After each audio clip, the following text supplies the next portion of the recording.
So Ben, why don't you saw Captain America, Brave New World. Yeah. Is it a Brave New World? It is. It's a world. Should they have? It's a world. Should they have been so brave? Okay. Should they have been so nude? I don't mind it. You know, Anthony Mackie's a handsome guy. Yeah. I thought Brave New World was one of the catchiest but also raciest titles for a Marvel film. But I didn't like seeing Harrison Ford, but he was red the whole time, so it was fine. When he was Red Hulk, it was uncomfortable. Yeah. Okay, so I was asked to say yay or nay.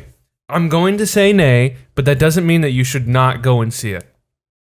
So I'm gonna talk about why I don't like it as a movie, and then I'm gonna talk about why I don't like it in context of the MCU. As a movie, I found the dialogue so simple and kind of obnoxious. Like a lot of kind of like, oh, this guy, huh? Oh, like a lot of that type of stuff. So much of it. That was all Anthony Mackie and the new Falcons dialogue. All of it was that.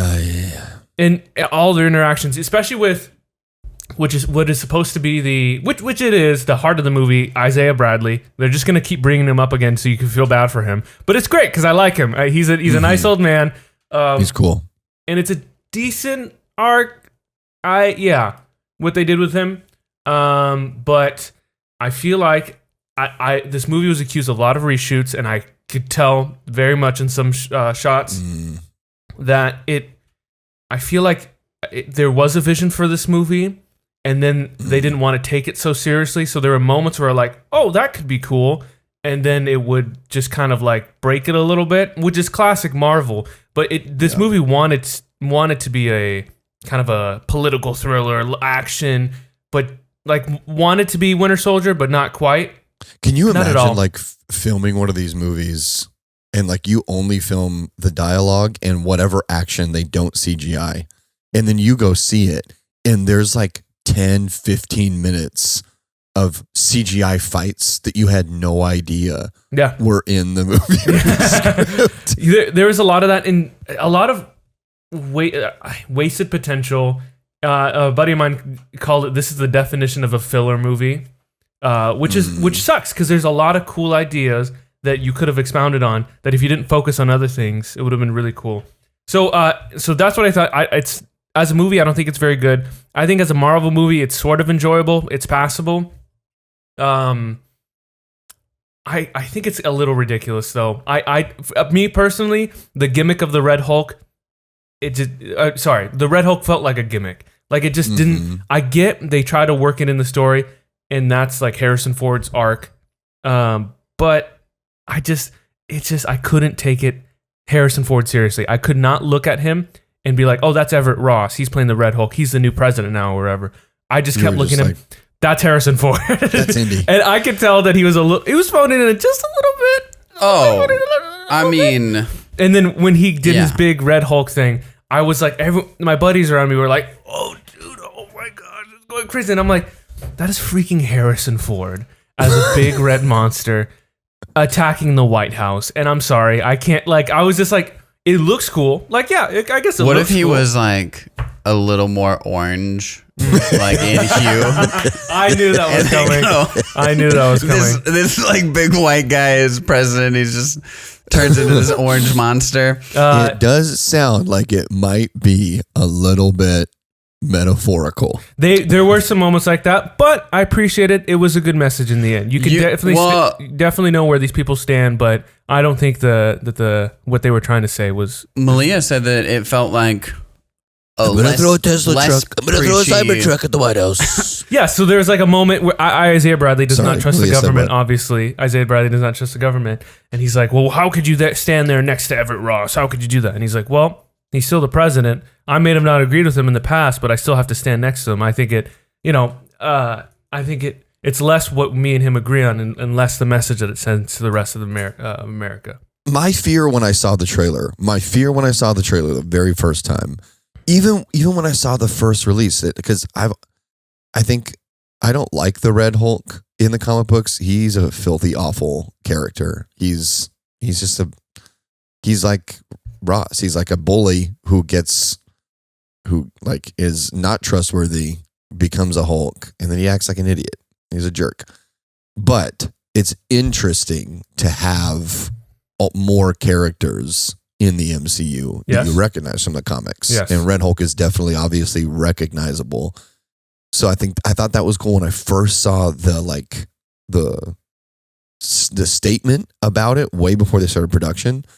Then when I saw the first trailer, I was like, oh, this isn't going to be a gimmick. Because I think the movie was weak.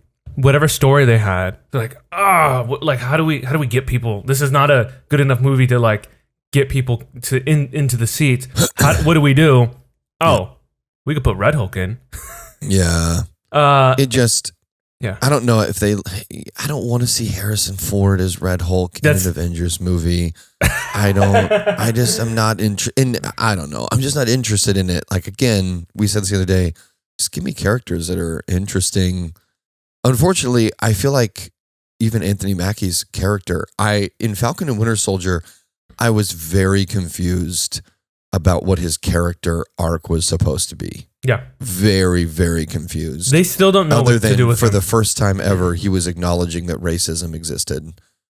So never acknowledges that there's racism as an issue in any of the previous films he appears in. Then in Falcon and Winter Soldier, hey guys, just to let you know, racism is an issue. That was his character arc in Falcon and Winter Soldier. Well, he had something in this. And I don't disagree that racism is an issue. I don't disagree with that. It just was that was a weird character arc. So he had something in this movie that they hinted on maybe twice, and I'm like, that should have been the point of the movie, not all this other slop. Interesting. And so, definitely go and see it if you're interested. I don't think it's very good. I call it, so there's Marvel schlop and there's Marvel sludge. Okay, like you have Thor: Love and Thunder, the Marvels. That's Marvel schlop. Okay. But then you have Eternals, Captain America: Brave New World. What was the other one that just came out? Oh. I would consider Multiverse of Madness. That's Marvel sludge. All right. Yeah. Slop is you throw it at the wall. You're just like blah, whatever idea. Sludge is like I want to be taken seriously. Ooh, look at this cool idea, and then it kind of just slowly, just like kind of just like pours out, and it's just sludge, and there's nothing really to it there. It's just great. Yeah. Okay. Marvel schlop, Marvel sludge. That's where we're at. Boom. There you go. What? And that's all that Marvel's making right now. Yeah, no, slop and sludge. Sweet. Sorry, I checked out there for a little bit. No, it's okay. Good, text You're messages. An adult with a job. So Brave New World. Maybe a Disney Plus streamer. Big time. Maybe Big time.